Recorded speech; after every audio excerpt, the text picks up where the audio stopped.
is chili is good for the children. For young children, chili is not good. But when they grow older, they get accustomed to chilies.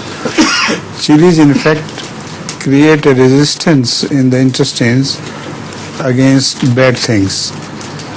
So, in those countries where they eat a lot of chilies, their intestines are resistant to many bacteria.